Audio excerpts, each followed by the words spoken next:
Toronto Woodworking Show last time when we were in the Hamilton Woodworking Show, we didn't have a table to put some of our things on, business cards, tape measures, brochures. So I took it upon myself and said, you know what? We're gonna have one for the Toronto Woodworking Show, so here she is.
Good news is I put it together a few times now, so it should just...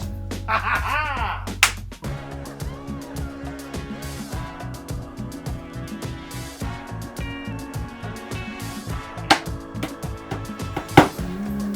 Ta-da!